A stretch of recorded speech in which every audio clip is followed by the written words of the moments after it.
నమస్తే, welcome to our voice. నేను journalist నవత. హిందూ దేవాలయాలు సనాతన ధర్మ వ్యాప్తి విషయంలో యూపీ ప్రభుత్వం అత్యంత కీలక నిర్ణయం తీసుకుంది.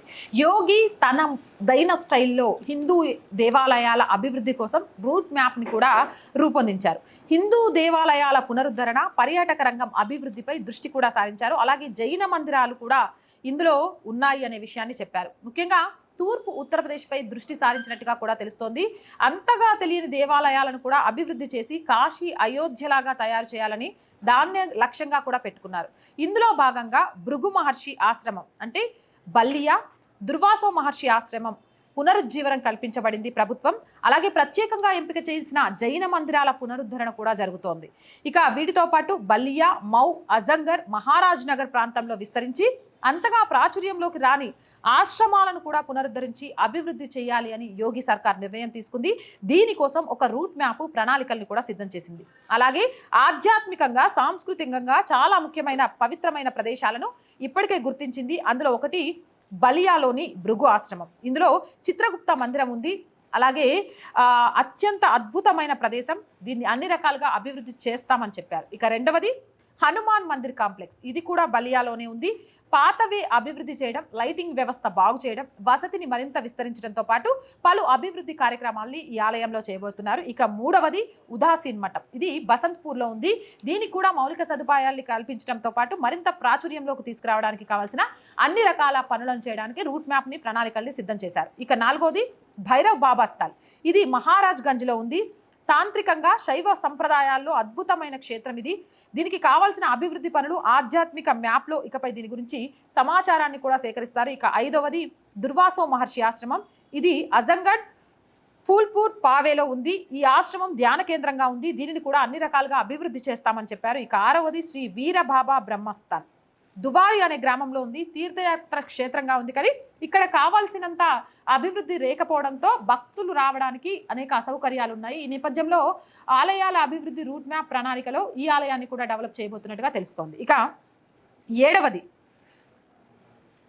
రామ్ జానకి మందిర్. అజంగఢ్లోని మిశ్రాపూర్ ప్రాంతంలో ఉంది. సీతారాముల విషయాలకు సంబంధించిన అనేకం అక్కడ ఉన్నాయి. ఆ ప్రాంతాన్ని డెవలప్ చేయడం ద్వారా సీతారాముల యొక్క సంబంధించిన అనేక ఆనవాళ్ళను కాపాడటంతో పాటు రామ్ జానకి మందిరాన్ని డెవలప్ దిశగా యోచనలు చేస్తుంది. ఇక ఎనిమిదవది పుల్మతి దేవి మందిర్. సదన్ కన్నౌజ్ ప్రాంతంలో ఉంది. ఈ మందిరాన్ని కూడా పునరుద్ధరిస్తామని చెప్పారు. మౌలిక సదుపాయాలు విస్తరించడానికి అనేక రకాల ప్రయత్నాలను, ప్రణాళికల్ని మొదలుపెట్టారు. ఇక తొమ్మిదవది సాధు సంతల స్థలాలు. దన్నీపూర్, సింగాపూర్, బన్స్గావ్ లాంటి ప్రాంతాలు సాధు సంతలతో సంబంధించిన ప్రదేశాలు. వాటిని కూడా విస్తరిస్తా అని యూపీ ప్రాంతంలో అయోధ్య, వారణాసి, మధుర క్షేత్రాలు ప్రపంచ వ్యాప్తంగా గుర్తింపు పొందుతున్నాయి. కాబట్టి దీంతో ప్రభుత్వం కూడా అక్కడ ప్రత్యేక దృష్టి నిలపబోతుంది. అయితే రాష్ట్రంలోని ఇతర మందిరాలను కూడా బాగా అభివృద్ధి చేసి పర్యాటక, ఆధ్యాత్మిక మ్యాప్లో భాగం చేయాలని నిర్ణయించారు. వేల వేల సంవత్సరాల చరిత్ర ఉన్న దేవాలయాలను తిరిగి ప్రాచుర్యం చేయాలని ప్రభుత్వం గట్టి పట్టుదలతో ఉంది. ఇది కేవలం సుందరీకరణ ప్రాజెక్టు మాత్రమే కారణి ధర్మం, ఆధ్యాత్మిక క్షేత్రాల పునరుద్ధరణలో భాగంగా తాము చూస్తున్నామని ప్రభుత్వం ప్రకటించింది. భవిష్యత్తు తరాల కోసం ఆధ్యాత్మిక వారసత్వాన్ని అందిస్తామని ప్రభుత్వం పేర్కొంది. ఇలా చేయడం వల్ల వారణాసి, మధుర క్షేత్రాలు ప్రపంచవ్యాప్తంగా ఎలాగైతే గుర్తింపు పొందాయో అలానే వీటిని కూడా చేయడం ద్వారా ఒక విషయం ఏంటంటే, యోగి ప్రభుత్వం తీసుకున్న ఈ నిర్ణయానికి ప్రతి ఒక్క రాష్ట్రం కూడా ఆచరించాల్సిన అవసరం ఉంది. ఒకటి చాలా క్లియర్ కట్, ఏ రాష్ట్రంలో అయితే ఎక్కువ పుణ్యక్షేత్రాలు ఉంటాయో, ఏ రాష్ట్రంలో అయితే ఎక్కువ దేవాలయాలను అభివృద్ధి చేస్తూ ఉంటారో అక్కడ నిరుద్యోగం ఉండదు. ఎందుకంటే ఉపాధి అవకాశాలు చాలా పెరుగుతాయి. అది టూరిజంగా ప్రభుత్వానికి డెవలప్మెంట్ అవుతుంది. మన ఆధ్యాత్మికం, మన సంస్కృతి అసలు ఏంటి అనేది రేపటి తరానికి అందుతుంది. ఒకటి కాదు, ఒక ఆలయాన్ని డెవలప్ చేయడం ద్వారా అనేక రకాల ప్రయోజనాలు ఉంటాయి. యూపీ ఒకప్పుడు జిహాదీగాళ్లకు, రౌడీలకు, లేకపోతే నేరస్తులకు అడ్డా. అదే యూపీ ఈరోజు అలాంటివి చెయ్యాలి అంటే భయపడి, ఒక నేరస్తుడు అవసరమైతే నన్ను చంపేయండి కానీ యూపీ జైళ్లలో మాత్రం ఉంచకండి అని బతిలాడే స్థాయికి వెళ్ళిపోయింది. అంటే ఆలోచన ధోరణి, ఆర్థికంగా యూపీ డెవలప్ అవుతుంది అంటే యోగి మార్క్ ఆలోచనలు చాలా క్లియర్ కట్గా కనిపిస్తాయి. ఒక పని చేయడం ద్వారా ఎన్ని రకాలుగా అభివృద్ధి చెందుతాము, ఆ అభివృద్ధితో పాటు ఆధ్యాత్మికత, మన సాంస్కృతిక వారసత్వం ముందు తరాలకు ఎలా అందిస్తాము అనే ఆలోచన ధోరణితోనే యూపీని డెవలప్ చేస్తూ వచ్చారు. ఇప్పుడు ఆ డెవలప్మెంట్లో భాగంగా ఆలయాల పునరుద్ధరణకు సంబంధించి రూట్ మ్యాప్, ప్రణాళికలు అనేది స్టార్ట్ చేశారు.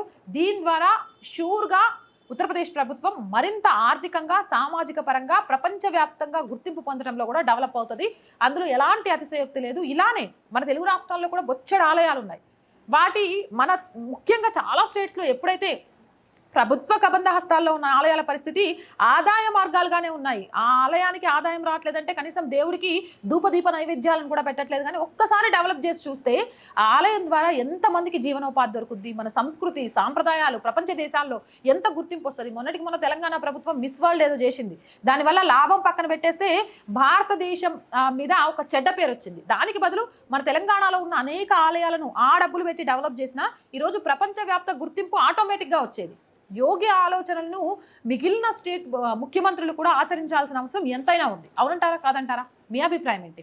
కామెంట్ సెక్షన్లో పెట్టేయండి. మోర్ వీడియోస్ కోసం ఆర్ వాయిస్ ఛానల్ వెంటనే సబ్స్క్రైబ్ చేయండి. అలాగే చాలామంది వీడియోస్ చూస్తున్నారు, సబ్స్క్రైబ్ చేయడం మర్చిపోతున్నారు. సో ప్లీజ్ సబ్స్క్రైబ్ అవ్వండి మన ఛానల్. కంటెంట్ బాగుంది అనిపిస్తే లైక్ చేయండి, షేర్ చేయండి. ఆర్థికంగా ఆర్ వాయిస్కి సపోర్ట్ చేయాలి అంటే 8328500576 నెంబర్ని సంప్రదించండి. వ్యాపార ప్రకటనల కోసం 8328500576 నెంబర్ని సంప్రదించండి. జై హింద్, జై భారత్.